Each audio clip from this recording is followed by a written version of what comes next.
But first, of course, our top story, the latest on the California earthquake. It was a magnitude 5.4, and there have been dozens of aftershocks. Damage was limited, and the quake caused only minor injuries. CBS News correspondent Ben Tracy with us this morning from Pomona, California, just about 8 miles from the epicenter. Good morning to you, Ben. Good morning, Dave. You know, it's been a long time since a quake has rattled Southern California, but yesterday was strong enough to knock all of these bricks off this building here. Now, the quake was centered about 30 miles east of downtown Los Angeles, but it was felt as far away as Las Vegas. Not even Judge Judy could dismiss this force of nature caught by cameras during a taping on her Hollywood set.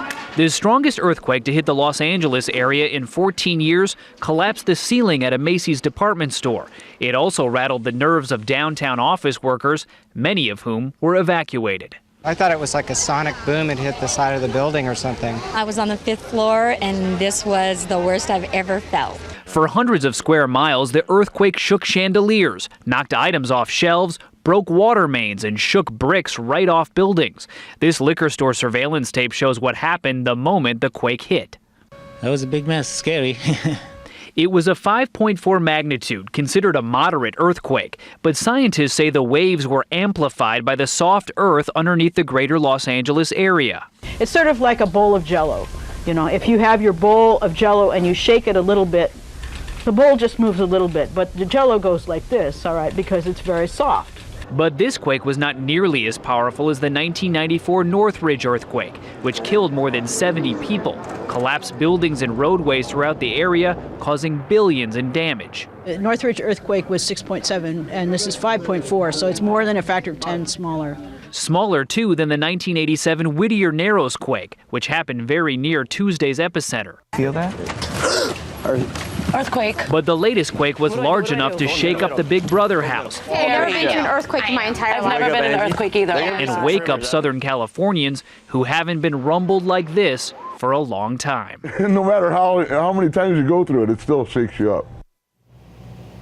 Now here's the sobering news. The scientists say that there is a greater than 99% chance that in the next 30 years a 6.7 or greater magnitude quake will hit California. Now I have to tell you, yesterday was the first time I've ever experienced an earthquake. I was sitting at my desk and the ground just started rolling under my desk chair. So Dave, a 5.4 is plenty big enough, in my opinion. All right, Ben, welcome to L.A. Ben Tracy, thanks so much for that this morning. And joining us now, one of those scientists Ben was referring to, Dr. Kate Hutton. She's a seismologist at the California Institute of Technology, or Caltech to you and me. She's based in Pasadena. Good morning to you, Doctor.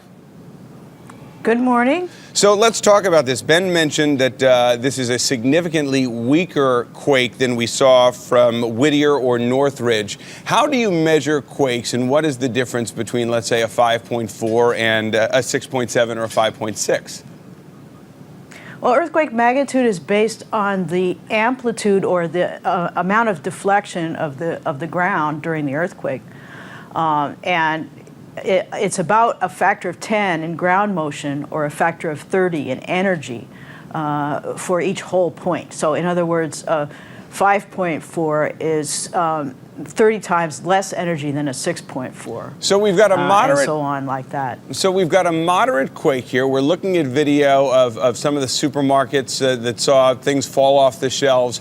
How long more are we going to see aftershocks, and what should people in the Los Angeles area or Southern California be prepared for? Well, aftershocks can go on actually for a couple of weeks, but on an increasingly infrequent basis. In other words, they'll become much more rare with time as we go through. And I would not be surprised if there wasn't another 3 that people would feel. And there's even a possibility of a 4 at this point. But the chances of, by the time we get 24 hours away from the main shock, the chances of a bigger quake are down to 1%. And finally, everyone needs, I'm sure, to ask this question after watching an event like this or experiencing it. Are we headed towards the big one, and what does that mean when we say it's in the near future?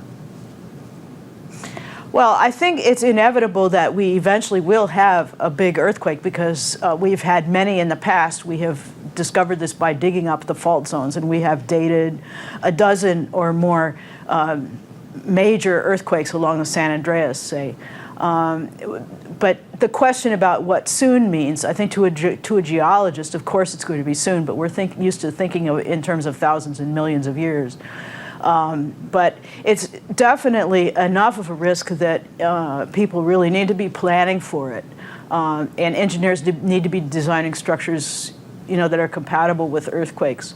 And we need to be taking all these opportunities to go through sort of an earthquake drill. I mean, take this 5.4 as an earthquake drill, review your performance, review your kit, and so forth. Make sure you're ready for the big one when it happens. The key is be prepared. Dr. Kate Hutton, thanks for joining us this morning and putting it in plain English for us.